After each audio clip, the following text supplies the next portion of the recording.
Busquen el viento. No, la gran fogata, es la gran fogata. Busquen el viento de la gran fogata. La gran fogata. Lánzate. ¿Ya está filmando ya? Ajá. Me lanzo. Al agua.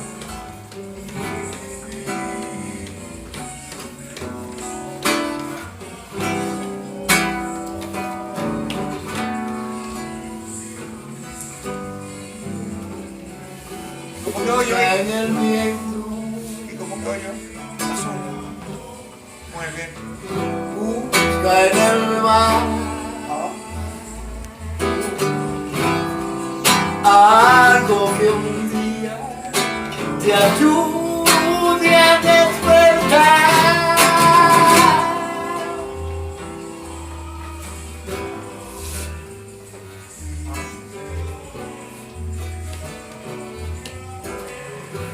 ¿Qué quiera, maestro?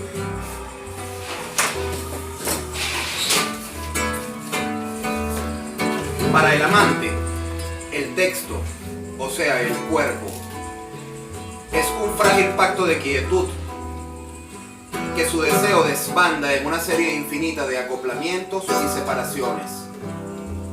Lo gramático por excelencia, el pensamiento de la huella que no puede insinuarse en el logos. El camino del amante descamina al crítico, pero el texto que traza ese camino solo puede ser un texto crítico, ya que ese camino se presenta como un lugar de retención de diferencias, no un espacio de conflicto, sino de roce. Es el camino de Hanuman, el mono, soberano del tránsito, del paso, de la grama o la huella, de la herida, diría Batey, de la transparencia, diría Octavio Paz.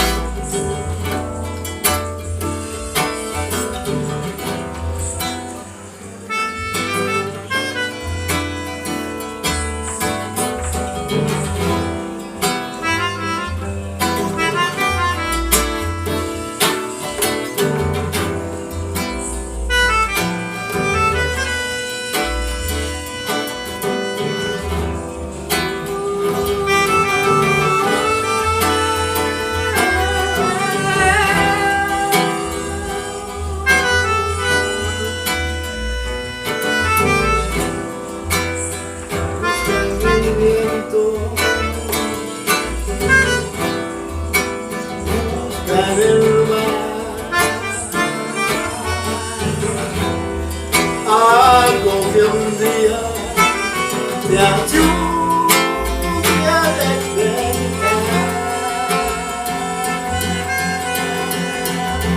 Y por esos caminos del mundo, una razón para tu vida hallarás y encontrarás.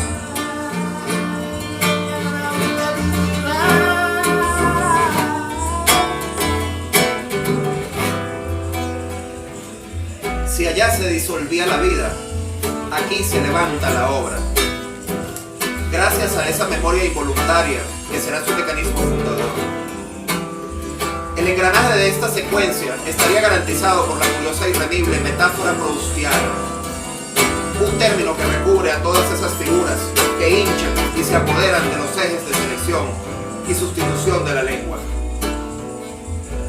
Por lo tanto, a esta secuencia pertenecen, sobre todo, las instancias descriptivas, esos momentos de aparente detención del relato y que son sus horas de lujo o de ocio.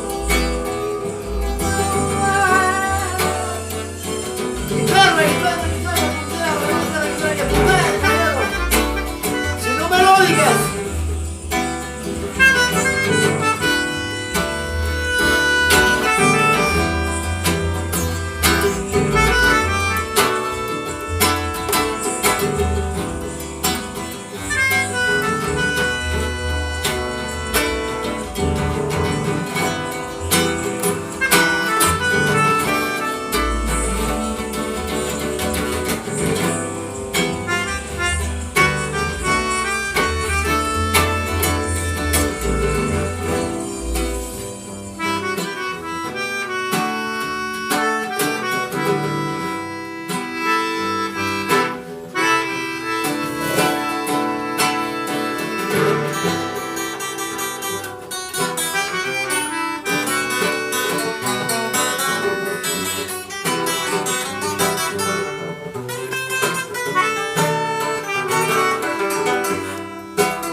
Kafka puede verse cómo entre la carne de los acontecimientos y la certidumbre de los conceptos corre un abismo que hace de su palabra un verdadero discurso.